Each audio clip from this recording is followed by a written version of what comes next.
ിൽ നമുക്കൊരുമിച്ച് ചേർന്ന് വരുവാൻ ദൈവം നൽകിയ സാവകാശത്തെ ഓർത്ത് ദൈവത്തെ സ്തുതിക്കാം. അല്പം പ്രാതികൂലമായ സാഹചര്യങ്ങളുണ്ടെങ്കിലും ഇതിൻ്റെ നടുവിൽ കർത്താവ് നമുക്ക് ആവശ്യമായ ദൈവകൃപ നൽകട്ടെ. നാം ആരാണ് എന്നുള്ള ചോദ്യത്തിൻ്റെ ഉത്തരം കഴിഞ്ഞ ചില ക്ലാസ്സുകളിലായി നമ്മൾ വിശദമായി ചിന്തിക്കുകയായിരുന്നു. നിങ്ങൾ ലോകത്തിൻ്റെ വെളിച്ചമാകുന്നു എന്ന് കർത്താവ് പറഞ്ഞ വാക്കിനെ അധികരിക്കുന്ന ചില പ്രായോഗിക പാഠങ്ങളാണ് കഴിഞ്ഞ ക്ലാസ്സുകളിൽ നാം ചിന്തിക്കുവാൻ ഇടയായിട്ട് തീർന്നത്. അതിനെ സംബന്ധിക്കുന്ന ഒത്തിരി സത്യങ്ങൾ നാം ചിന്തിച്ചു. അതിൽ കഴിഞ്ഞ ക്ലാസ്സിൽ നാം ചിന്തിച്ചു കൊണ്ടിരുന്നത് നമ്മിലുള്ള വെളിച്ചം മറയ്ക്കപ്പെടുവാൻ സാധ്യതയുള്ള ചില കാര്യങ്ങൾ നമ്മുടെ കർത്താവ് ആ പ്രസംഗത്തിൽ മുന്നറിയിക്കുന്നുണ്ട് എന്നുള്ളത് ഓർക്കുകയുണ്ടായി.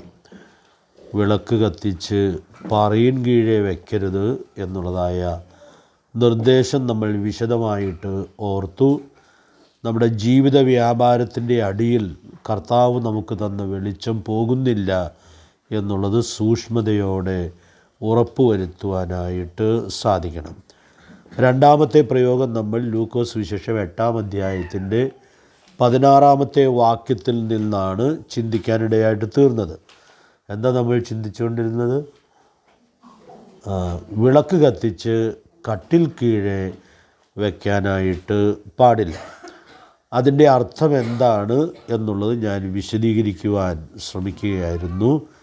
ആഡംബരത്തിൻ്റെ കീഴെ കർത്താവ് നമ്മിൽ പകർന്ന വിളക്ക് വെളിച്ചം വയ്ക്കാൻ പാടില്ല എന്നുള്ളത് നാം സാമാന്യം വിശദമായിട്ട് ഓർക്കുകയുണ്ടായി. അങ്ങനെ ചിന്തിച്ചു വരുന്ന കൂട്ടത്തിൽ നമ്മൾ വെളിപ്പാട് പുസ്തകത്തിൽ നിന്നൊരു മുന്നറിയിപ്പിൻ പാഠം ഒടുവിൽ പറഞ്ഞാണ് നിർത്തിയത്. എഫേസ്യർ 5:11 നമ്മൾ വായിക്കുന്നുണ്ട്, ഇരുട്ടിൻ്റെ നിഷ്ഫല പ്രവൃത്തികളിൽ കൂട്ടാളികൾ ആകരുത്. അത് വളരെ ശക്തമായൊരു സന്ദേശമാണ്. നമ്മൾ കഴിഞ്ഞ ദിവസങ്ങളിലൊക്കെ വായിച്ചുകൊണ്ടിരുന്ന വേദഭാഗത്ത് നിന്ന് ഈ കൽപ്പന, ഈ വചനത്തോടുള്ള ബന്ധത്തിൽ ഒരു ചരിത്രം നമ്മൾ ഉൾക്കൊള്ളുകയായിരുന്നു. സാമാന്യമായ വചനം ധ്യാനിക്കുമ്പോൾ ഈ ഭാഗം അങ്ങനെ ചേർത്ത് ചിന്തിക്കണമെന്ന് നിർബന്ധമില്ല. എന്നാൽ നമ്മൾ കഴിഞ്ഞ ഒരു മാസം അനേകവട്ടം വായിച്ച വേദഭാഗത്ത് ഇരുട്ടിൻ്റെ നിഷ്ഫല പ്രവൃത്തിയിൽ കൂട്ടാളികളായിട്ട് തീർന്ന ഒരു ഗോത്രത്തെക്കുറിച്ച് നമുക്ക് കാണാനായിട്ട് സാധിക്കുന്നുണ്ട്. എഫേസ്യർ 5:15 പറയുമ്പോൾ കൂട്ടാളികളാകരുതെന്ന് മാത്രമല്ല, അവയെ ശാസിക്കുകയത്രേ വേണ്ടത്. അപ്പോൾ ഒരു ഗോത്രം വളരെ കഠിനമായൊരു പാപത്തിന് കൂട്ടുനിന്നു എന്നുള്ളത് നാം കഴിഞ്ഞ ക്ലാസ്സിൽ ഓർക്കുകയുണ്ടായി. ഏത് ഗോത്രമായിരുന്നു അത്? ബെന്യാമീൻ ഗോത്രം അവരുടെ ഉള്ളിൽ തന്നെയുള്ളതായ ചില നീചന്മാർ ചെയ്ത കാര്യത്തിന് കൂട്ടുനിന്ന് അവരെ സംരക്ഷിക്കാനായിട്ട് ശ്രമിച്ചു എന്നുള്ളത് നമുക്കൊരു വലിയ മുന്നറിയിപ്പിൻ പാഠം തരുന്നുണ്ട്.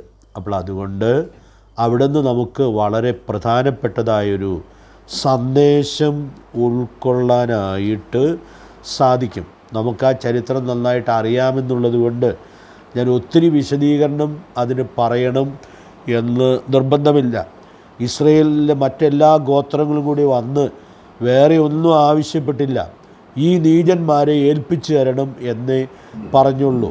അവർ പറഞ്ഞ കാര്യം തീർത്തും ന്യായമായിരുന്നു. ഇങ്ങനെയുള്ളൊരു കാര്യം ഉണ്ടായാൽ ആ പാപം ശിക്ഷിക്കപ്പെടുക എന്നുള്ളത് ദൈവം കൊടുത്ത നീതിയുടെ വ്യവസ്ഥയിൽ വളരെ പ്രധാനപ്പെട്ടതായ കാര്യമാണ്. ദൈവം കൊടുത്ത നീതിയുടെ വ്യവസ്ഥ ഒഴിവാക്കിയാലും, ഒഴിവാക്കാൻ പാടില്ല കേട്ടോ, പക്ഷേ അത് മാറ്റി നിർത്തിയാലും ഈ പാപം എങ്ങനെ ദൈവം ശിക്ഷിക്കുമെന്നുള്ളത് മനസ്സിലാക്കാൻ ഇവർക്ക് യാതൊരു പ്രയാസം ഉണ്ടായിരുന്നില്ല. എന്തായിരുന്നു ഈ പാപത്തിൻ്റെ ഭയങ്കരത്വം വെളിപ്പെടുത്തുന്നതായ അവരുടെ നാട്ടിലുള്ള കാര്യം? ചാവുകടലുണ്ട് അവരുടെ നാട്ടിൽ.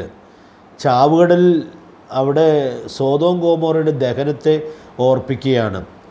ആ സോദോം ഗോമോറയുടെ പാപമാണ് ഇവിടെ ഇവർ ചെയ്തതായി നമ്മൾ കാണുന്നത്. പ്രിയപ്പെട്ടവരെ, എന്തു ഗൗരവമായിട്ടുള്ള കാര്യമാണ് നമുക്കവിടെ ഉൾക്കൊള്ളാനായിട്ട് സാധിക്കുന്നത്.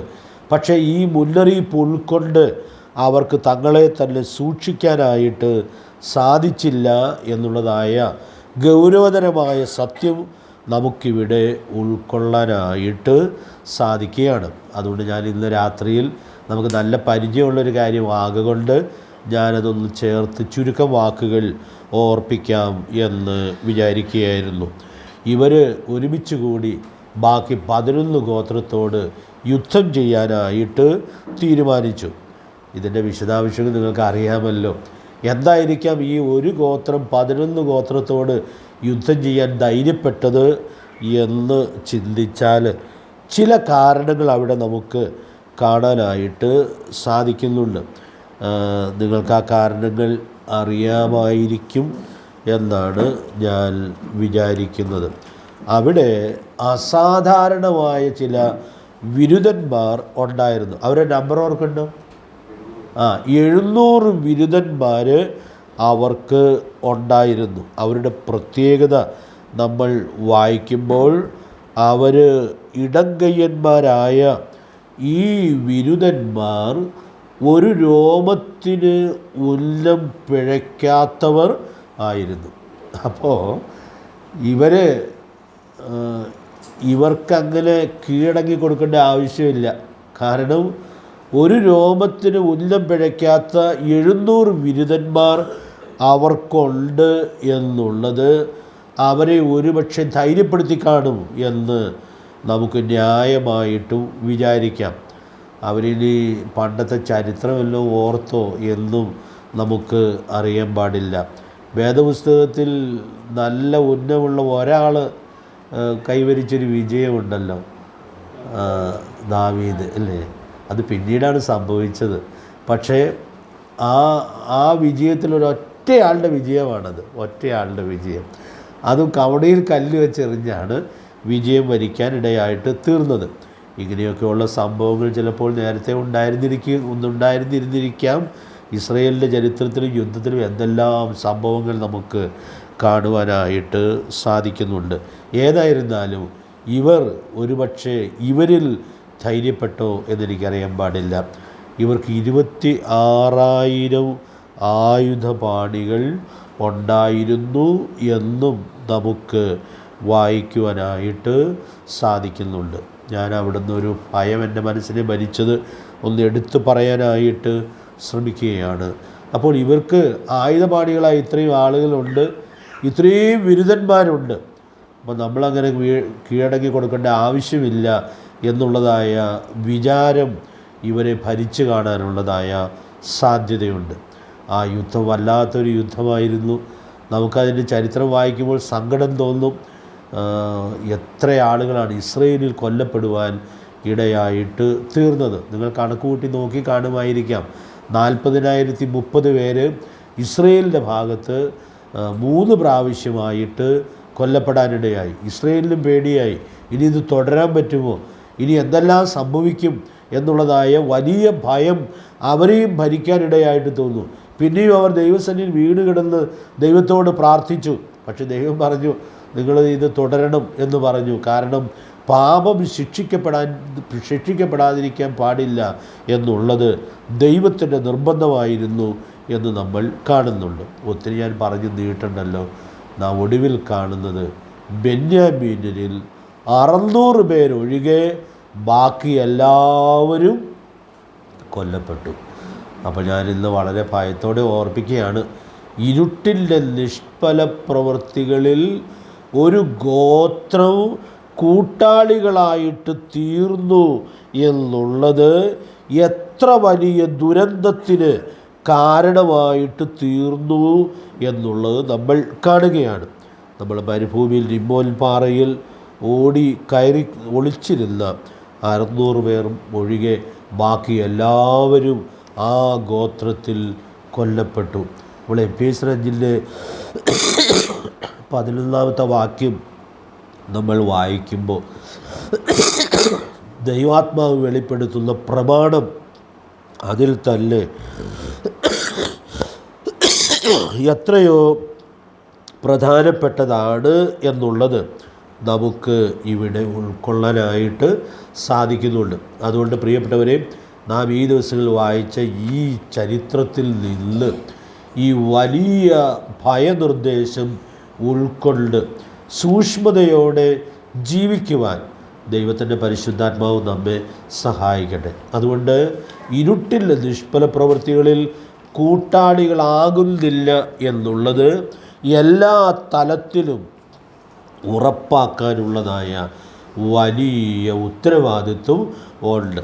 ഞാൻ ഈ ബിരുദന്മാരെക്കുറിച്ച് ചിന്തിച്ചപ്പോൾ ഓർത്തു, ചില സഭകളിലൊക്കെ പ്രയാസങ്ങളും ബുദ്ധിമുട്ടുകളൊക്കെ ഉണ്ടായാൽ അവിടെയുള്ള ആത്മീയ നേതൃത്വത്തിന് പോലും ആത്മീയമായൊരു തീരുമാനം എടുക്കാൻ കഴിയാതെ വണ്ണമുള്ളതായ അവിടെയുള്ള ചില ബിരുദന്മാരുടെ സാന്നിധ്യം പലപ്പോഴും വഴിമാറലിന് കാരണമായി തീരുന്നു എന്നുള്ളത് ഞാൻ നേരിൽ കണ്ട് പലപ്പോഴും സങ്കടപ്പെടുവാൻ ഇടയായിട്ട് തീർന്നിട്ടുണ്ട്.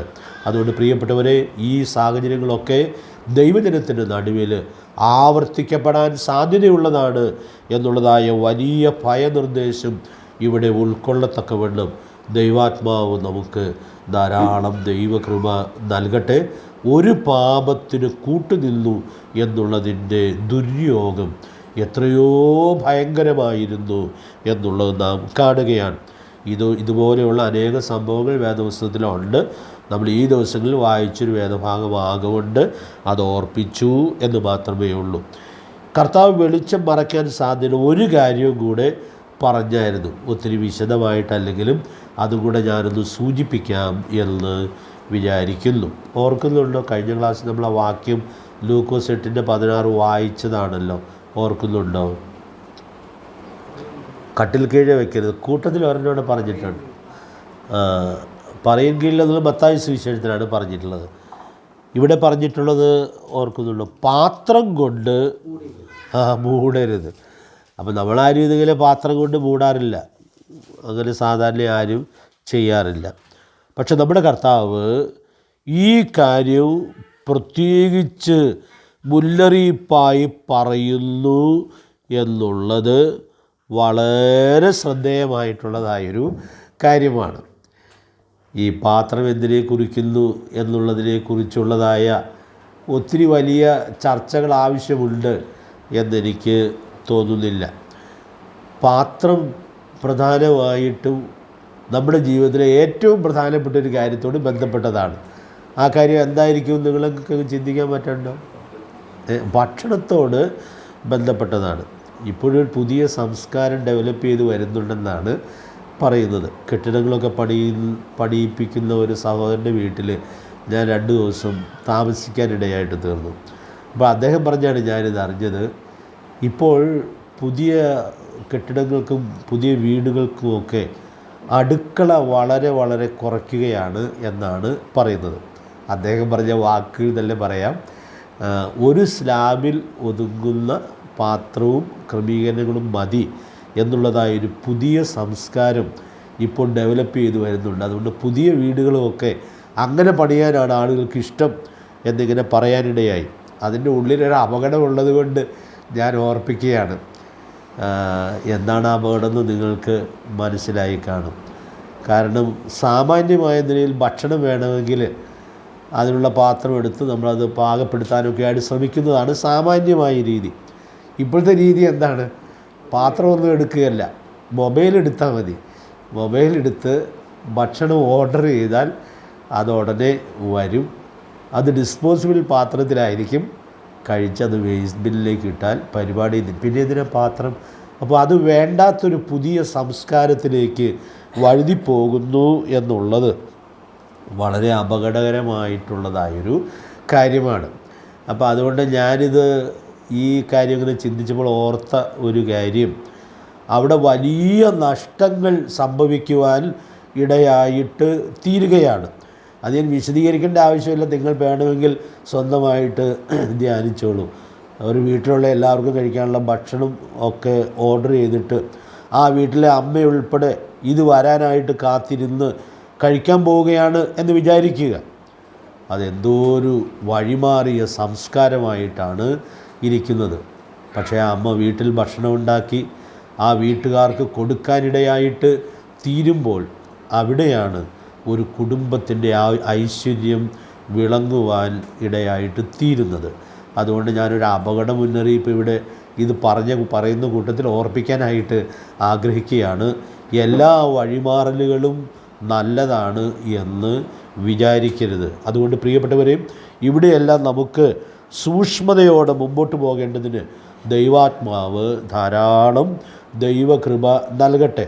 ഞാനിതിന് വിശദീകരണങ്ങൾ ഒത്തിരി പറയേണ്ട ആവശ്യമില്ല എന്ന് വിചാരിക്കുകയാണ്. അതുകൊണ്ട് പ്രിയ ദൈവമക്കളെ, നമ്മുടെ കർത്താവ് പറഞ്ഞ ഈ പ്രയോഗം അതിൽ തന്നെ കാലിക പ്രസക്തമായിട്ടുള്ളതായ ഒരു അപകട മുന്നറിയിപ്പ് നൽകുന്നുണ്ട് എന്നുള്ളത് നമുക്കിവിടെ ഓർക്കാനായിട്ട് സാധിക്കും. ഇനി ഞാൻ അതിനോട് ബന്ധപ്പെട്ട് ഈ ഭക്ഷണവും നമ്മുടെ വെളിച്ചം മറയ്ക്കാൻ സാധ്യതയുള്ളതാണ് എന്നുള്ളത് ഒത്തിരി വാക്യങ്ങളൊക്കെ വായിക്കാതെ ലളിതമായിട്ട് ഞാൻ ഓർപ്പിക്കാം എന്ന് ആഗ്രഹിക്കുകയാണ്.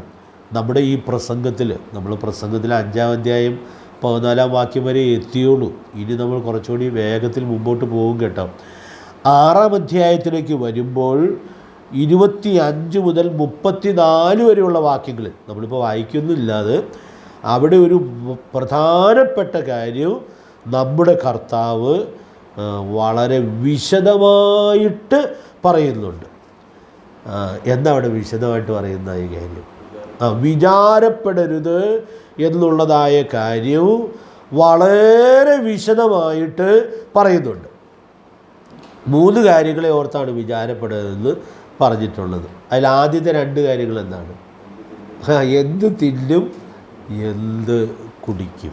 അതുകൊണ്ട് പ്രിയപ്പെട്ടവരെ, ഞാൻ ഓർപ്പിക്കാനായിട്ട് ആഗ്രഹിക്കുന്നതായ കാര്യം, വിചാരപ്പെടരുതെന്ന് കർത്താവ് വിശദമായിട്ട് പറഞ്ഞിട്ടുണ്ടെങ്കിലും നമുക്ക് ആ കൽപ്പന അത്ര എളുപ്പം അനുസരിക്കാനായിട്ട് പറ്റാറില്ല. കാരണം നമ്മൾ എത്രയോ സന്ദർഭങ്ങളിൽ വിചാരപ്പെട്ടും മനം കലങ്ങിയും പോകുന്നതിനുള്ളതായ സാഹചര്യവും ഉണ്ടായിട്ടുണ്ട്. കാരണം കൽപ്പന കർത്താവ് തന്നിട്ടുണ്ട്, ധൈര്യപ്പെടാവുന്നതേ ഉള്ളൂ, ഞാൻ കരുതിക്കൊള്ളാമെന്നൊക്കെ കർത്താവ് വിശദീകരിച്ചിട്ടുമുണ്ട് എന്നിരിക്കലും നമുക്ക് ഈ കൽപ്പന അനുസരിക്കാൻ പലപ്പോഴും കഴിയാതെ പോകുന്നു എന്നുള്ളത് വളരെ ഗൗരവമായി ഉൾക്കൊള്ളേണ്ടുന്നതായൊരു കാര്യമാണ്. അപ്പോൾ അതുകൊണ്ട് ഞാനിപ്പോൾ ഇവിടെ ഓർപ്പിക്കാൻ ആഗ്രഹിക്കും, ഇത്രയും വിശദമായിട്ട് കർത്താവ് ഇത് പറഞ്ഞിട്ടുണ്ട്. വിശദീകരണം നമുക്ക് പിന്നീട് ചിന്തിക്കാം. ഇത്രയും വിശദമായിട്ട് ഈ കാര്യം പറഞ്ഞിട്ടുണ്ടെങ്കിലും ഒരു ദൈവ പൈതൽ ഈ കാര്യത്തിൽ വിചാരപ്പെടുകയാണെന്ന് വിചാരിക്കുക. കർത്താവ് പകർന്ന വെളിച്ചം ആ വിചാരപ്പെടുന്നതിൻ്റെ ഉള്ളിൽ മറഞ്ഞു പോകുവാൻ ഇടയായിട്ട് തീരും. അതുകൊണ്ട് പ്രിയ ദൈവമക്കളെ, ഇവിടെ നമ്മൾ വളരെ സൂക്ഷ്മത പാലിക്കാനുള്ളതായ ആവശ്യകതയുണ്ട്. നമ്മുടെ കർത്താവ് വളരെ വിശദമായി പറഞ്ഞ ഈ സത്യവും അപ്പോസ്തലനായ പൗലോസ് വളരെ ചുരുക്കമായിട്ട് പറയുന്നുണ്ട്. അപ്പോൾ നമുക്ക് വായിക്കാനും ഓർത്തിരിക്കാനും എളുപ്പം അതാണ്. അതെവിടെയാണെന്ന് നിങ്ങൾക്ക് അറിയാലോ അല്ലേ? ഫിലിപ്പ് ലേഖനം 4-ാം അധ്യായത്തിൻ്റെ 6-7 വാക്യങ്ങളിൽ അത് വിശദമായെന്ന് പറഞ്ഞാൽ കർത്താവ് പറഞ്ഞതിനേക്കാൾ വളരെ സംക്ഷിപ്തമായിട്ട് പൗലോസ് അത് രേഖപ്പെടുത്തുന്നു. നമുക്കറിയാമെങ്കിലും ആ വാക്യങ്ങളൊന്നൊന്ന് വായിച്ചു പോകാം എന്ന് കരുതുന്നു. ഫിലിപ്പ് ലേഖനവും 4-ാം അധ്യായത്തിൻ്റെ 6-7 വാക്യങ്ങൾ. ഒന്നിനെക്കുറിച്ചും വിചാരപ്പെടരുത്, എല്ലാത്തിലും പ്രാർത്ഥനയാലും അപേക്ഷയാലും നിങ്ങളുടെ ആവശ്യങ്ങൾ സ്തോത്രത്തോടുകൂടെ ദൈവത്തോട് അറിയിക്കത്രേ വേണ്ടത്.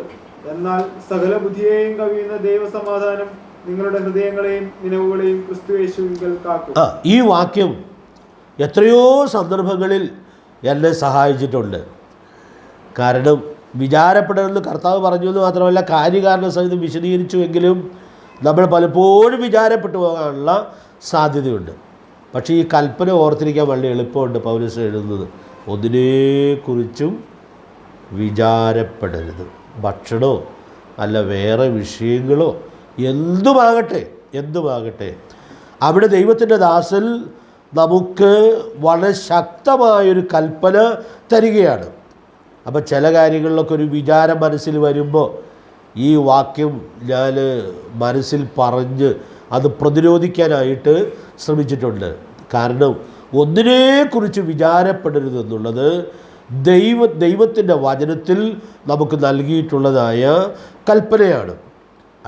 അടുത്ത കാര്യമൊക്കെ നമ്മൾ വിശദമായിട്ട് ഓർത്തിട്ടുണ്ടെങ്കിലും മറന്നുപോകാൻ സാധ്യതയുള്ളതായതുകൊണ്ട് ഞാനൊന്ന് എടുത്തു പറയുകയാണ്. വിചാരപ്പെടാതിരുന്നാൽ മാത്രം പോരാ, അതിൽ നിലനിൽക്കണമെങ്കിൽ എല്ലാറ്റിലും പ്രാർത്ഥനയാലും അപേക്ഷയാലും നമ്മുടെ ആവശ്യങ്ങൾ സ്തോത്രത്തോടു കൂടെ ദൈവത്തോട് അറിയിക്കണം. അപ്പോൾ നമ്മളിതെല്ലാം അറിയിക്കുന്നവരാ. നമ്മൾ അറിയിച്ചാലും എന്ത് മാറാറില്ല? നമ്മുടെ വിചാരപ്പെടൽ മാറില്ല, വിഷമം മാറില്ല. നമ്മൾ പ്രാർത്ഥിക്കും, ഇതെല്ലാം ദൈവകരങ്ങളിൽ വെച്ച് പ്രാർത്ഥിക്കും. പക്ഷേ നമുക്ക് പ്രാർത്ഥിക്കുന്നു എന്നുള്ളത് കൊണ്ട് വിചാരപ്പെടാതിരിക്കാനായിട്ട് പറ്റുന്നില്ല. എന്തായിരിക്കും അതിൻ്റെ കാരണം? പ്രാർത്ഥിക്കുന്നുണ്ടെങ്കിലും നമുക്ക് കർത്താവിൽ അങ്ങനെ വിശ്വസിച്ച് ആശ്രയിക്കാനായിട്ട് സാധിക്കുന്നില്ല. അതുകൊണ്ട് പ്രിയപ്പെട്ടവരെ, നമ്മൾ പ്രാർത്ഥിക്കുമ്പോൾ പ്രാർത്ഥന പരിചയമുള്ളതുകൊണ്ട് നമ്മൾ പ്രാർത്ഥിക്കും. പക്ഷെ നമ്മുടെ വിശ്വാസവും ആശ്രയവുമാണ് നമ്മെ ഉറച്ചു നിൽക്കുവാനായിട്ട് ഒരുക്കുന്നത്. അതുകൊണ്ട് പ്രിയപ്പെട്ടവരെ, നമുക്ക് ഇടം വലം നോക്കാതെ ഈ കൽപ്പനയോട് അനുസരണം കാണിക്കാനായിട്ട് സാധിക്കട്ടെ. അടുത്ത വാചകം ഞാൻ പറയേണ്ട ആവശ്യമില്ലല്ലോ. ഇത് വിശ്വാസത്തോടെ സാധിച്ചാൽ സകല ബുദ്ധിയെയും കവിയുന്ന ദൈവസമാധാനം നമ്മുടെ ഹൃദയങ്ങളെയും നിലവുകളെയും ക്രിസ്തുയേശുവിങ്കൽ കാക്കും. ഞാനിന്ന് രാത്രി ഓർപ്പിക്കട്ടെ, നമുക്ക് കിട്ടിയിട്ടുള്ള പ്രമാണപ്രകാരം നമുക്കൊന്നിനെക്കുറിച്ച് വിചാരപ്പെടാൻ അനുവാദമില്ല. ഞാൻ നിങ്ങളുടെ കാര്യങ്ങൾ നോക്കിക്കൊള്ളാം എന്ന് നമ്മുടെ കർത്താവ് പറഞ്ഞിട്ട് അവൻ നിങ്ങൾക്കായി കരുതുന്നതാകയാൽ നിങ്ങളുടെ സകല ചിന്താകുലവും അവൻ്റെ മേൽ ഇട്ടുകൊള്ളുവിൻ.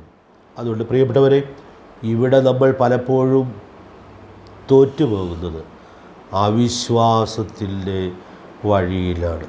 അപ്പോൾ നമുക്ക് ഇങ്ങനെ ആശ്വാസം കൈക്കൊള്ളാൻ കഴിയുന്നില്ലെങ്കിൽ എനിക്ക് വിശ്വാസം കുറവാണെന്നെങ്കിലും ഒന്ന് തിരിച്ചറിയണം.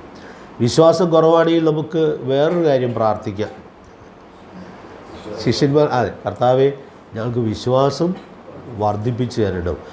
ഈ പ്രതിസന്ധികളുടെയൊക്കെ നടുവിൽ വിചാരപ്പെടാതെ സകല ബുദ്ധിയെയും കവിയുന്ന ദൈവസമാധാനം അനുഭവിക്കത്തക്കവണ്ണമുള്ള വിശ്വാസം കർത്താവേ എനിക്ക് തരണം എന്നുള്ളതായ ആശ്രയത്തോടും പ്രാർത്ഥനയോടും കൂടെ ജീവിക്കേണ്ടതിന് ദൈവത്തിൻ്റെ പരിശുദ്ധാത്മാവ് നമുക്ക് ധാരാളം ദൈവകൃപ നൽകട്ടെ. വളരെ പ്രായോഗിക പ്രസക്തമായൊരു കാര്യമാണ് എന്നുള്ളത് കൊണ്ട് ഞാനതിനൊരല്പം വിശദീകരണം പറഞ്ഞു എന്നേ ഉള്ളൂ.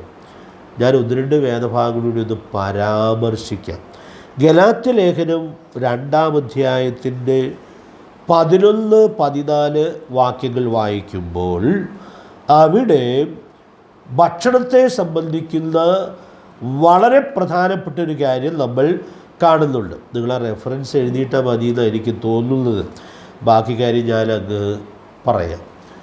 പത്രോസ് അപ്പോസ്തലനോട് അഭിമുഖമായിട്ട് പൗലോസ് അപ്പോസ്തലൻ എതിർത്ത് നിന്നൊരു കാര്യമാണ് ഇവിടെ പറയുന്നത്. അപ്പോൾ അവിടെ ഒരു പ്രയോഗം വളരെ ശ്രദ്ധേയമാണ്. അവിടുത്തെ കാരണം നമുക്ക് അറിയാമല്ലോ. യഹൂദന്മാരായ ചില ആളുകൾ വരുന്നത് വരെ പത്രോസ് അപ്പോസ്തലനും ജാതികളോട് കൂടിയൊക്കെ ഭക്ഷണം കഴിച്ച് പോന്നു. ഇപ്പോൾ യഹൂദന്മാരായ ചില ആളുകൾ വന്നപ്പോൾ അങ്ങനെ ഭക്ഷണം കഴിക്കാതെയായി. അപ്പോൾ പൗലോസിനത് തീരെ സഹിക്കാനായിട്ട് പറ്റിയില്ല.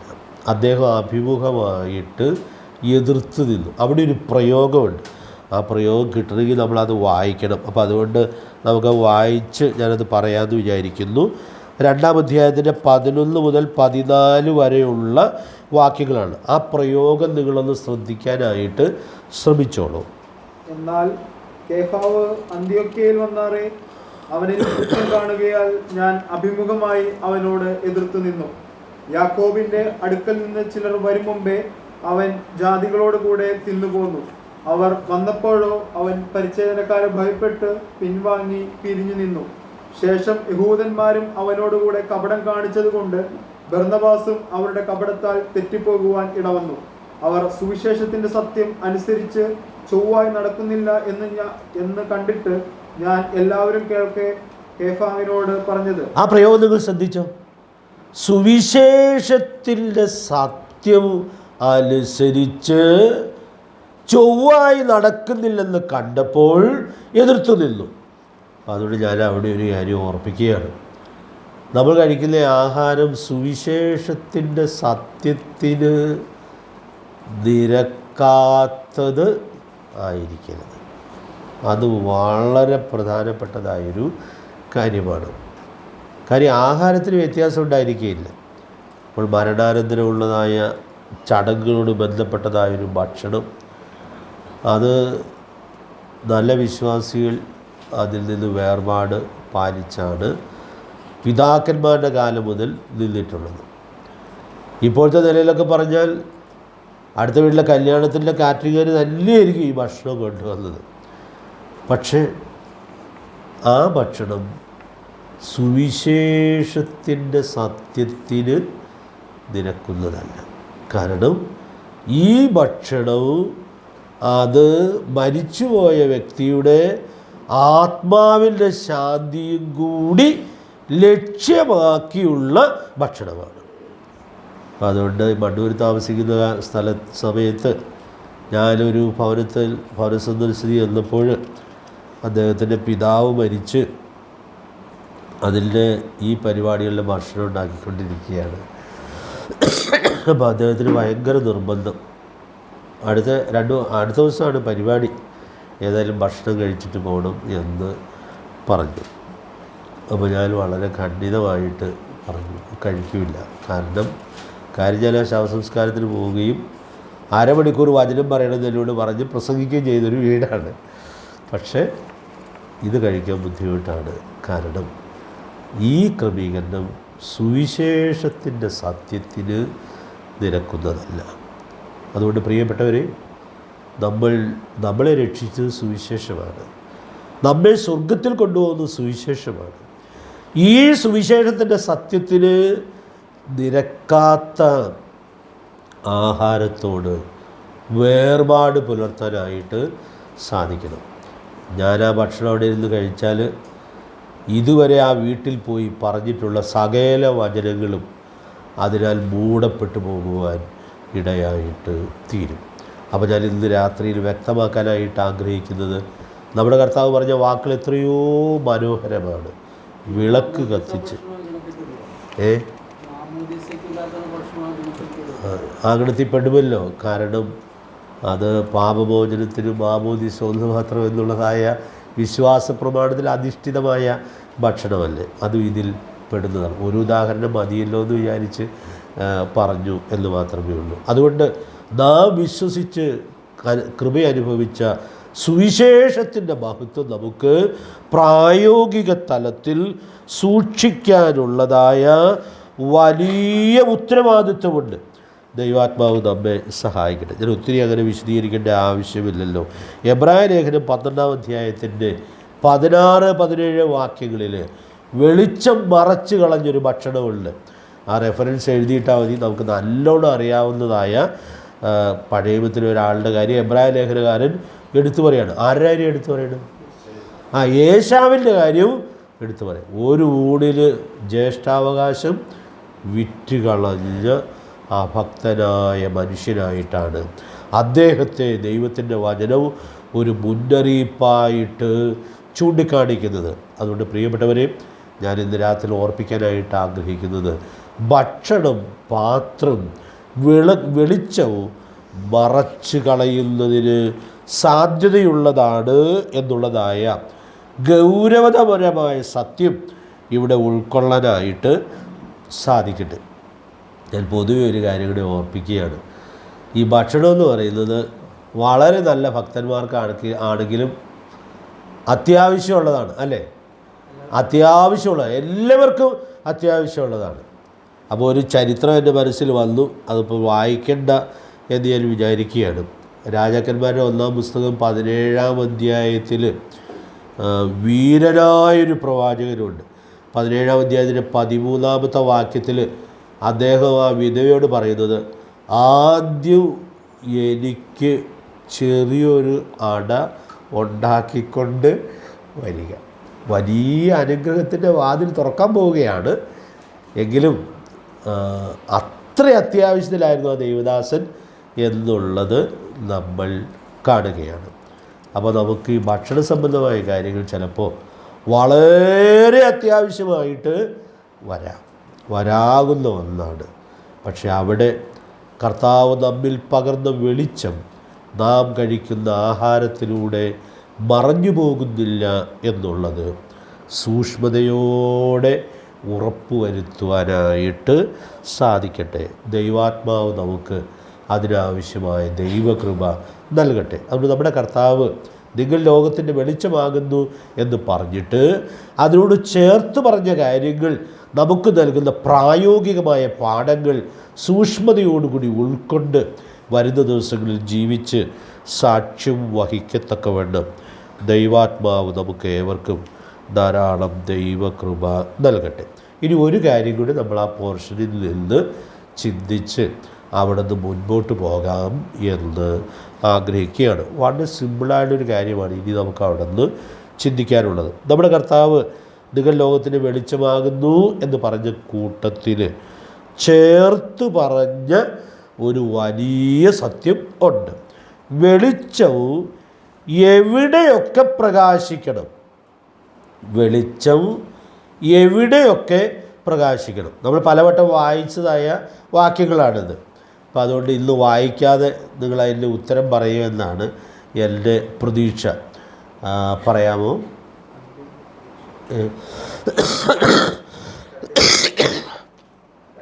തണ്ടിന്മേൽ വെച്ചാൽ ആർക്ക് പ്രകാശിക്കും? വീട്ടിലുള്ള എല്ലാവർക്കും പ്രകാശിക്കും. പിന്നെ 16-ാം വാക്യത്തിലേക്ക് വരുമ്പോൾ കർത്താവ് പറഞ്ഞു, നിങ്ങളുടെ വെളിച്ചം അവരുടെ മുമ്പിൽ പ്രകാശിക്കട്ടെ. അതുകൊണ്ട് ഈ 2 ഉത്തരങ്ങൾ ഞാൻ പറയാനായിട്ട് ശ്രമിക്കുകയാണ്. ഒത്തിരി വിശദീകരിക്കേണ്ട ആവശ്യം വരികയില്ലെന്നാണ് എൻ്റെ വിചാരം. പ്രിയപ്പെട്ടവരെ, നമ്മെ കർത്താവ് ഈ അത്ഭുത പ്രകാശത്തിലേക്ക് കൊണ്ടുവന്നതിൻ്റെ നന്മ വീടിനുള്ളിൽ പ്രകാശിക്കണം. വീടിനുള്ളിൽ പ്രകാശിക്കണം. നമ്മൾ വിശദമായിട്ട് ചിന്തിച്ച ആ വാക്യം നമ്മുടെ ഓർമ്മയിലുണ്ടല്ലോ അല്ലേ? 1 പത്രോസ് 2:9 അന്ധകാരത്തിൽ നമ്മെ അത്ഭുത പ്രകാശത്തിലേക്കാണ് കൊണ്ടുവന്നത്. അപ്പോൾ ഈ വീടിന് 2 ആപ്ലിക്കേഷനുണ്ട്. അതൊന്ന് ചേർത്ത് പറഞ്ഞാൽ മതി എന്ന് വിചാരിക്കുകയാണ്. ആദ്യത്തെ ആപ്ലിക്കേഷൻ, നമ്മൾ പാർക്കുന്ന വീട്ടിൽ ഈ വെളിച്ചവും പ്രകാശിക്കണം. നമ്മൾ പാർക്കുന്ന വീട്ടിൽ ഈ വെളിച്ചവും പ്രകാശിക്കണം. പ്രിയ ദൈവമക്കളെ, നമ്മുടെ ഭക്തിയുടെ പ്രായോഗികത ആദ്യം എവിടെയാണ് വെളിപ്പെടേണ്ടത്? സ്വന്തം കുടുംബത്തിൽ. 1 തിമോഥെയോസ് 5:4 വാക്യത്തിൽ നമ്മളത് എത്ര മനോഹരമായിട്ടാണ് വായിക്കുന്നത്. ആദ്യം സ്വന്തം കുടുംബത്തിൽ ഭക്തി കാണിച്ച്. അപ്പോൾ അതുകൊണ്ട് നമ്മെ കർത്താവ് അന്ധകാരത്തിൽ അത്ഭുത പ്രകാശത്തിലേക്ക് കൊണ്ടുവന്നു. ഞാൻ ഈ പറയുന്ന വാക്കുകൾ അക്ഷരാർത്ഥത്തിൽ എടുക്കണം. അപ്പോൾ നമ്മൾ രക്ഷിക്കപ്പെട്ടു, ഈ വെളിച്ചത്തിലേക്ക് വന്നു. രക്ഷിക്കപ്പെട്ട ആളുകൾ ഒരു വീട്ടിൽ ഒരുമിച്ച് താമസിക്കുകയാണ്. ഒരുമിച്ച് താമസിക്കുമ്പോൾ പ്രിയപ്പെട്ടവരെ, നമ്മിൽ കർത്താവ് പകർന്ന വെളിച്ചം ആ വീടിനുള്ളിൽ ആസ്വദിക്കാനായിട്ട് സാധിക്കണം. കാരാഗൃഹ പ്രമാണി മാനസാന്തരപ്പെട്ടു. പിന്നെ വീട്ടിലുള്ളവരോട് വന്ന് വചനം പറഞ്ഞു, അവരും മാനസാന്തരപ്പെട്ടു, സ്നാനപ്പെട്ടു. പിന്നെ ഒരു വാക്കുണ്ട് അവിടെ, ഓർക്കണ്ടു? വീടടക്കം ആനന്ദിച്ചു. അതുകൊണ്ട് ഇന്ന് രാത്രിയിൽ ഞാൻ ഓർപ്പിക്കാനായിട്ട് ആഗ്രഹിക്കുന്നത്, പ്രിയപ്പെട്ടവരെ, നമ്മിൽ കർത്താവ് പകർന്ന വെളിച്ചവും നാം പാർക്കുന്ന വീട്ടിൽ പ്രകാശിക്കുക എന്നുള്ളത് എത്രയോ പ്രധാനപ്പെട്ടതായ കാര്യമാണ്. ഇതിന് ഒത്തിരി വിശദീകരണം വേണമെങ്കിൽ ചിന്തിക്കാം. എന്നാൽ ഞാനിത് തുടങ്ങിയിടാം. ബാക്കി കാര്യങ്ങൾ നിങ്ങളൊരു ഗ്രഹപാഠമായിട്ട് ചെയ്താൽ മതി എന്നാണ് എൻ്റെ വിചാരം. നമ്മൾ കൂടെ കൂടെ ഓർത്തിട്ടുള്ളൊരു വാക്യമുണ്ടല്ലോ, വെളിച്ചത്തിൻ്റെ ഫലം എന്താണ്? സകല സൽഗുണവും നീതിയും സത്യവുമാണ് വെളിച്ചത്തിൻ്റെ ഫലം. അപ്പോൾ വെളിച്ചത്തിലേക്ക് വന്ന നമ്മളൊരു വീട്ടിൽ പാർക്കുമ്പോൾ ആ കുടുംബത്തിനകത്ത് ഈ സൽഗുണങ്ങളും നീതിയും സത്യവും അന്യോന്യം ആസ്വദിക്കുവാനായിട്ട് സാധിക്കണം. മത്തായി 5:48 വാക്യത്തിൽ നമ്മുടെ ദൈവം സൽഗുണപൂർണ്ണനാണെന്ന് പറഞ്ഞിട്ടുണ്ട്. എന്നാൽ സൽഗുണങ്ങൾ വകതിരിച്ച് പറഞ്ഞുള്ളൊരു ലിസ്റ്റ് നമുക്കറിയാം. അപ്പോൾ ആ ലിസ്റ്റ് ഞാനിവിടെ ഒന്ന് ചേർത്ത് പറയുകയാണ്. ആ ലിസ്റ്റ് നമുക്കെല്ലാം മനപ്പാടം അറിയാവുന്നതാണ്. അപ്പോൾ അതുകൊണ്ട് വായിക്കണമെന്ന് നിർബന്ധമില്ല.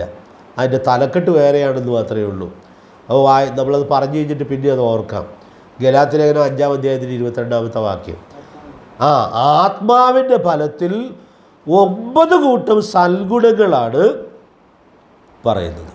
സ്നേഹം, സന്തോഷം, സമാധാനം, ദീർഘക്ഷമ, ദയ, പരോപകാരം, വിശ്വസ്തത, സൗമ്യത, ഇന്ദ്രിയജയം. അപ്പോൾ ഇത് വീടിനകത്ത് ആസ്വദിക്കുവാനായിട്ട് സാധിക്കണം. അപ്പോൾ ഈ ലിസ്റ്റിൽ ഞാനിന്നൊരു കല്യാണത്തിന് വചനം പറഞ്ഞപ്പോൾ അതിൽ ആദ്യത്തെ കാര്യം പറഞ്ഞായിരുന്നു. അത് നിങ്ങളോടും പറയാമെന്ന് വിചാരിക്കുകയാണ്. ബാക്കി കാര്യങ്ങൾ നിങ്ങളൊരു ഗ്രഹപാഠമായിട്ട് ചെയ്തുകൊണ്ട് വന്നാൽ മതി. അപ്പോൾ ആ ലിസ്റ്റിലെ ആദ്യത്തെ എന്താണ്? സ്നേഹം. അപ്പോൾ ഈ അത്ഭുത പ്രകാശത്തിലേക്ക് വന്ന നമ്മൾ ഒരു കുടുംബമായിട്ട് പാർക്കുമ്പോൾ നമുക്ക് കൂടെ പാർക്കുന്നവർക്ക് സ്നേഹം പകർന്നു കൊടുക്കാനായിട്ട് സാധിക്കണം. നമ്മൾ സാധാരണ കേൾക്കുന്നൊരു കാര്യമായതുകൊണ്ട് ഞാൻ വിശദീകരിച്ചില്ലെങ്കിലും നിങ്ങൾക്ക് മനസ്സിലാകാൻ പ്രയാസം ഉണ്ടാകില്ലെന്നാണ് എൻ്റെ വിചാരം. പ്രിയപ്പെട്ടവരെ, അപ്പോൾ നാം ഈ അത്ഭുത പ്രകാശത്തിലേക്ക് വന്ന ആളുകളല്ലേ, എന്തോരം പദവികളുള്ള ആളുകളാണ്. നമ്മുടെ വീട്ടിൽ സ്നേഹം നമുക്ക് അകത്ത് ആസ്വദിക്കുവാനായിട്ട് സാധിക്കണം. കല്യാണ പ്രസംഗങ്ങളിലൊക്കെ നമ്മളോട് പറയുന്നത് എന്താണ്? ഭർത്താക്കന്മാരുടെ ഉത്തരവാദിത്വം എന്താണ്? ഭാര്യയെ സ്നേഹിക്കണം. ഞാനിന്നലെ രാത്രി ഇന്നതൊക്കെ ഒന്ന് പരിശോധിച്ചപ്പോൾ എഫേസ്യർ 5:22 മുതലുള്ള വാക്യങ്ങളിൽ 3 വട്ടമാണ് അത് പറയുന്നത്. ഭാര്യയെ സ്നേഹിക്കണം, കർത്താവ് സഭയെ സ്നേഹിച്ച പോലെ സ്നേഹിക്കണം, സ്വന്തം ശരീരത്തെ പോലെ സ്നേഹിക്കണം. പ്രിയപ്പെട്ടവരെ, എന്തോ ഒരു പ്രാധാന്യത്തോടു കൂടിയാണ് ഇത് വ്യക്തമാക്കിയിട്ടുള്ളത്. അപ്പോൾ ഞാൻ ഓർപ്പിക്കട്ടെ, അപ്പോൾ ഈ സൽഗുണവും നമ്മുടെ കുടുംബത്തിനകത്ത് വെളിപ്പെടണം. ഭാര്യാഭർത്തൃ ബന്ധത്തിൻ്റെ കാര്യമാണ് അവിടെ പറയുന്നത്. ബാക്കി എല്ലാ ബന്ധങ്ങളിലും ഇതല്ലേ. ഭാര്യയുടെ ജോലി എന്താണ്? ഭാര്യയുടെ പ്രധാനപ്പെട്ട ഒരു ഉത്തരവാദിത്വം തീത്തോസ് 2-ലുണ്ട്. ഞാൻ ഇടയ്ക്കിടയ്ക്ക് പറയാറുണ്ടല്ലോ, അത് ഭർത്തൃപ്രിയമാർ ആയിരിക്കണം. മാതാപിതാക്കൾ മക്കളെ എങ്ങനെ വളർത്തണം? പോറ്റി വളർത്തണം. മക്കൾ മാതാപിതാക്കളോട് തിരിച്ചെങ്ങനെ സ്നേഹം കാണിക്കണം? 1 Timotheus 5:4 അതാണല്ലോ പറയുന്നത്. ഒരു വിധവയ്ക്ക് പുത്രപൗത്രന്മാരുണ്ടെങ്കിൽ അവർ മുമ്പേ സ്വന്തം കുടുംബത്തിൽ ഭക്തി കാണിച്ച അമ്മയപ്പന്മാർക്ക് പ്രത്യുപകാരം ചെയ്യാൻ പഠിക്കട്ടെ. സ്നേഹത്തോടെ ചെയ്യാവുന്ന ഒരു കാര്യം. പ്രിയപ്പെട്ടവരെ, ഞാനിന്ന് രാത്രി ഓർപ്പിക്കാനായിട്ട് ആഗ്രഹിക്കുന്നത്, അതൊന്നും പറ്റുകയില്ല, ഞാൻ അന്യരാജ്യത്താണെന്നൊന്നും പറഞ്ഞിട്ടൊരു കാര്യമില്ല. ദൈവം ഒരു വ്യവസ്ഥ കൊടുത്തു കഴിഞ്ഞാൽ, നിയമം കൊടുത്തു കഴിഞ്ഞാൽ ആ നിയമം കൃത്യമായിട്ട് പാലിക്കണം. ഞാനീ നിയമം പറയുമ്പോൾ എന്നെ അത്ഭുതപ്പെടുത്തിയിട്ടുള്ളതായൊരു സഹോദരനുണ്ട്. അദ്ദേഹം ഇപ്പോൾ മരിച്ചുപോയി. അദ്ദേഹത്തിന് ഫെഡറൽ ബാങ്കിൽ നല്ല ജോലി ഉണ്ടായിരുന്നു. വടക്കേ ഇന്ത്യയിലേക്ക് ട്രാൻസ്ഫർ ചെയ്തു.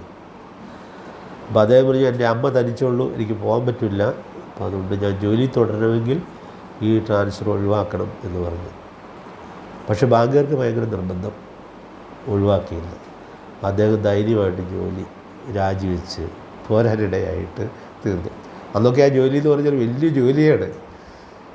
എന്നിട്ട് എത്രയോ വർഷങ്ങൾ ആ അമ്മയെ നോക്കി ജോലിയില്ലാതെ ആ സഹോദരൻ ജീവിച്ചു. ഒത്തിരി പേർക്ക് സമാധാനം തോന്നി, അമ്മയ്ക്ക് വിഷമം തോന്നി. കാരണം എനിക്ക് വേണ്ടി ഈ ചെറുക്കൻ ഉണ്ടായിരുന്ന ജോലി കളഞ്ഞല്ലോ എന്നുള്ളത് ആ അമ്മയുടെ വേദനയായിരുന്നു. പക്ഷെ കുറേ കഴിഞ്ഞപ്പോൾ അദ്ദേഹം പ്രാർത്ഥന ഒരു ബിസിനസ് തുടങ്ങി, ഒരു ഗ്യാസ് ഏജൻസി തുടങ്ങി. ദൈവം ആ വഴിയിൽ തന്നെ ഒത്തിരി വഴി നടത്താനിടയായിട്ട് തീർന്നു. പ്രിയപ്പെട്ടവരെ, എനിക്കിന്നും ഈ അമ്മയെ മരിച്ചുപോയി, ആ മോനും മരിച്ചുപോയി. പക്ഷേ ഞാൻ ഈ വിഷയം ചിന്തിക്കുമ്പോഴൊക്കെ എൻ്റെ മുമ്പിൽ വന്നു നിൽക്കുന്ന രണ്ടാളുകളാണ് അവർ. കാരണം ദൈവം കൊടുത്തിട്ടുള്ളൊരു ഉത്തരവാദിത്വം നിർവഹിക്കാനായിട്ട് വേറെ യാതൊരു ഒഴുകഴിവും കൂടാതെ അത് ഏറ്റെടുക്കാനുള്ള മനസ്സെന്ന് പറയുന്നത് എത്രയോ മനോഹരമായിട്ടുള്ളതായൊരു കാര്യമാണ്. ഞാനിവിടെ അവസാനിപ്പിക്കേണ്ടിയിരിക്കുന്നല്ലോ. ഞാനിന്ന് രാത്രി ഓർപ്പിക്കാനായിട്ട് ആഗ്രഹിക്കുന്നത്, വെളിച്ചത്തിൻ്റെ ഫലം നമുക്ക് വീട്ടിൽ സമൃദ്ധിയായിട്ട് ആസ്വദിക്കാനായിട്ട് സാധിക്കണം. ഒരാൾ ഈ വ്യവസ്ഥ പാലിച്ചാൽ പട്ടിണി കിടക്കില്ല. കാരണം ദൈവത്തിൻ്റെ പ്രമാണം എന്താണ്? നിനക്ക് നന്മയുണ്ടാകാനും നീ ഭൂമിയെ ദീർഘായുസോടിരിക്കാനും എൻ്റെ അപ്പനെയും അമ്മയെയും ബഹുമാനിക്കുക. ബഹുമാനിച്ചാൽ മാത്രം പോരാ, അവർക്ക് വേണ്ടി ചെയ്യേണ്ട കാര്യങ്ങൾ ചെയ്യണം. അതുകൊണ്ട് പ്രിയപ്പെട്ടവരെ, ഞാനിവിടെ അവസാനിപ്പിക്കട്ടെ. ഇതിൻ്റെ ചില വാക്കുകൾ കൂടി എനിക്ക് പറയണമെന്ന് ആഗ്രഹമുണ്ട്. ഞാൻ പറഞ്ഞില്ലെങ്കിലും ഇത് പൂർണ്ണമാണെന്നാണ് എൻ്റെ വിചാരം. വീട്ടിലിത് വെളിച്ചം ആസ്വദിക്കാനായിട്ട് സാധിക്കണം. പിന്നെ നമുക്ക് വേറൊരു വീടുണ്ട്. അതുകൊണ്ട് ഞാനൊരു വാചകം പറയട്ടെ. ഏതാ വീട്? സഭയാകുന്ന വീട്. നമ്മുടെ സഭയെക്കുറിച്ചുള്ള പുസ്തകത്തിൽ സ്ഥലം സഭ ഒരു ആത്മീക കുടുംബമാണെന്നുള്ള ഒരു വിശദീകരണ പാഠം ഉണ്ട്. അപ്പോൾ അവിടെ നമുക്ക് കിട്ടിയ നമ്മിൽ പകർന്ന വെളിച്ചവും സഭയ്ക്കകത്ത് ആസ്വദിക്കാൻ സാധിക്കണം. വിശദീകരണങ്ങളിലേക്ക് ഇന്ന് രാത്രിയിൽ പോകുന്നില്ല. കർത്താവ് നമ്മെ സഹായിക്കട്ടെ. നിങ്ങൾ ലോകത്തിൻ്റെ വെളിച്ചമാണെന്ന് കർത്താവ് പറഞ്ഞപ്പോൾ ഈ വെളിച്ചത്തിലേക്ക് വന്ന നമുക്ക് വീട്ടിലും ആത്മീയ കുടുംബമായ സഭയിലും എത്രയോ വലിയ ഉത്തരവാദിത്വമുണ്ട്. ഇത് നന്നായി നിർവഹിച്ചാൽ നമുക്ക് നല്ല സാക്ഷ്യം പുലർത്താം. കർത്താവ് മാളികമുറിയിലെ പ്രസംഗത്തിൽ പറഞ്ഞായിരുന്നല്ലോ, നിങ്ങൾക്ക് തമ്മിൽ സ്നേഹമുണ്ടെങ്കിൽ നിങ്ങൾ എൻ്റെ ശിഷ്യന്മാരെന്ന് എല്ലാവരും അറിയും. പ്രിയപ്പെട്ടവരെ, നമുക്ക് അങ്ങോട്ട് മടങ്ങി വരണം. നമുക്ക് തെറ്റുകളൊക്കെ പറ്റിയിട്ടുണ്ട്. ആ തെറ്റുകളെ തിരുത്തി ക്രമപ്പെടാനായിട്ട് ദൈവത്തിൻ്റെ പരിശുദ്ധാത്മാവ് നമുക്ക് ധാരാളം ദൈവകൃപ നൽകട്ടെ. വെളിച്ചം വീട്ടിൽ പ്രകാശിക്കണം. ഈ വചനത്തോട് ഈ ആഴ്ചയിൽ നമുക്ക് കുറച്ച് ഇടപഴകി പരിശോധിക്കാം. ബാക്കി എല്ലാ സൽഗുണവും നിങ്ങൾ ഒരു ഗ്രഹപാഠം ചെയ്താൽ നല്ലതാണ്. എല്ലാ സൽഗുണവും നമുക്കൂടെ ഒരുമിച്ച് ചിന്തിക്കാനായിട്ട് ഒത്തിരി ക്ലാസ്സുകൾ വേണ്ടി വരും. അപ്പം അതുകൊണ്ട് അത് ചെയ്താൽ നല്ലതാണ്. അത് ചെയ്ത് എഴുതുന്നവരാരെങ്കിലും ഉണ്ടെങ്കിൽ അതൊന്ന് കൊണ്ടു തന്നാൽ ഞാനും അത് പരിശോധിക്കാം. അപ്പോൾ എനിക്കും ചില എൻലൈറ്റ്മെൻറ്റ് കിട്ടും. കഴിഞ്ഞ പ്രാവശ്യത്തെ ഗ്രഹപാഠം എനിക്കും ഒത്തിരി സഹായകരമായിട്ട് തീർന്നു. നമുക്കത് ഒരുമിച്ച് വചനം പഠിക്കാനായിട്ട് ശ്രമിക്കാം. ദൈവാത്മാവ് അതിനാവശ്യമായ ദൈവകൃപ നമുക്കെല്ലാവർക്കും നൽകട്ടെ. കർത്താവിൻ്റെ വിലയേറിയ നാമം വാഴ്ത്തപ്പെടുമാറാകട്ടെ.